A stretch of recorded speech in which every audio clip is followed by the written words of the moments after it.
time, even the most well-loved living spaces can start to feel stale and uninspiring.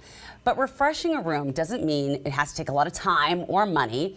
Christy Yaden of Christy Yaden Interior Design is here with 5 simple ideas to help give your room a refresh. Thanks for being here. Thank you so much for having me. It's wonderful. It is so exciting because you've been sharing some of the tips with me as you got here, and I'm really excited to share them with our audience because they're simple tips. Like the first one is really easy. Rearrange your existing furniture. So what are some examples of that? How can we do that? So I think the best way to think about it is by conversation groups. Okay. So if you try and think about how you want to have a conversation, and usually an L shape is the best way to have a conversation. So, so for instance, in this photo, there's a sofa, and then in the L, there's another sofa, so that when you're sitting there, you can have a conversation easily. Look at the person. I like that. Yeah. So before it was kind of, I mean, it was nice, it looks nice, but after it's just so much more inviting. So this one shows a little bit more about taking things out of the room. So there was, behind that sofa was actually a piano and then the large cabinet. So we took everything out and we rearranged it a little bit more simple so that you'd have, you know, a conversation area, the large pieces with the 2 L's coming to connect everyone. And it doesn't feel so cluttered. It feels more like airy and you can breathe. Okay.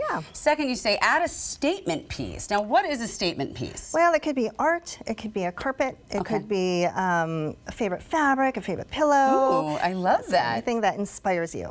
Like floral pillows. Yes. These are really fun, but they're like black and white floral pillows, so they're not too overwhelming. Right, right. So we found this fabric first before we did anything in the room, and we loved it so much, but we felt like it might be a little feminine, so we tapered it down and made it a little bit more tailored, and then used that as our color palette for the rest of the room.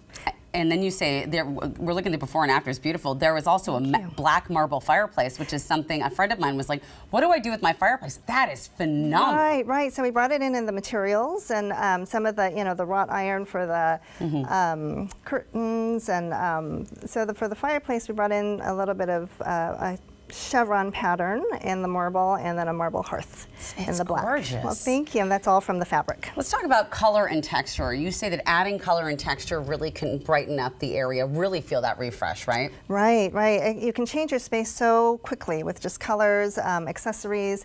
For instance, this one was from a she had a wonderful piece of art, and we pulled colors from that art for this family room, and it's a, you know, for a young family. So there's her piece of art there, and then we pulled the pinks and the yellows, and then just fun scales of fabric, so you can do a solid, a small texture, and then something that's more of like a statement, you know, with all the design. Colorful and pillows and the greenery. I love that. Speaking of greenery, let's talk about greenery. So.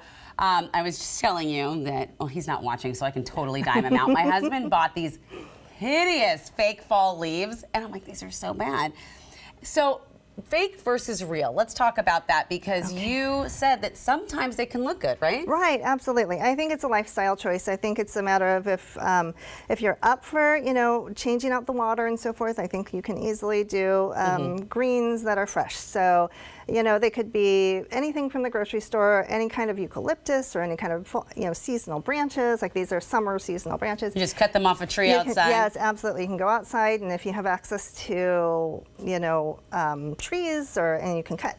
And you said you just get yours at QFC. I did. I love that at the grocery store. I did. I was shocked to see that these are actually not real. These are fake. You've just kind of wound them up, and they look so real. What are some tips to picking fake greenery or plants that look real? Right. Well, I think it comes down to the leaf size. So it's a matter of like what you would like to see.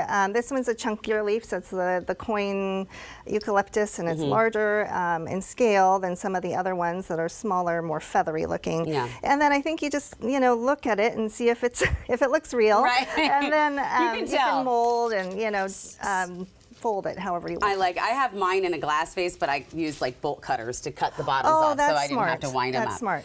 All right, let's talk about Tablescape, because you have a really great, easy formula for creating a tablescape for all of us design poor in the brain people. So can you show us how that works? Sure. So I like to use a tray, but it can go right on your coffee table if you don't have a tray, or this I use a lot of times on an ottoman. So I use the formula of a vertical, horizontal, and then something fun. Okay. So I started with the horizontal, and then I have here this is fresh eucalyptus that I got last night. Oh, it's so pretty. And I like to use a vase that has a small neck so that it can kind of stand up instead of, a lot of times, you know, if you get something too wide, it flops over. So just true. look for something with a small neck.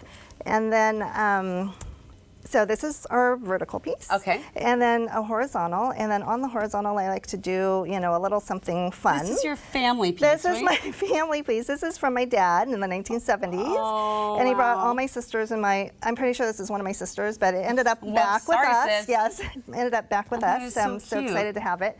And then something drapey, I think, is always fun. So these little beads are kind of fun. And then I always do something fun in the front. So if I put my little accent here instead of a candle here, then you can use a seasonal candle down here. I love that. And then you can also add and subtract seasonal things like these cute little pumpkins she had. So it's, I have to ask you, though, before I let you go, because we're about out of time, Seattle Design Center, which is where you have sourced from them for many years. Yes. They are celebrating their 50th anniversary this year, and there's a gala. Yes, next Friday, October 6th, there's a very big party for the 50th anniversary. I am so excited. I am excited because I'm going to be there, Yes, and I cannot wait to celebrate the art in our area and just the design, because it's so beautiful to see what you wonderful designers can do. Thank you. Thank you so much. Thank you so much for having me. It's wonderful. Tips. Thank you. So helpful.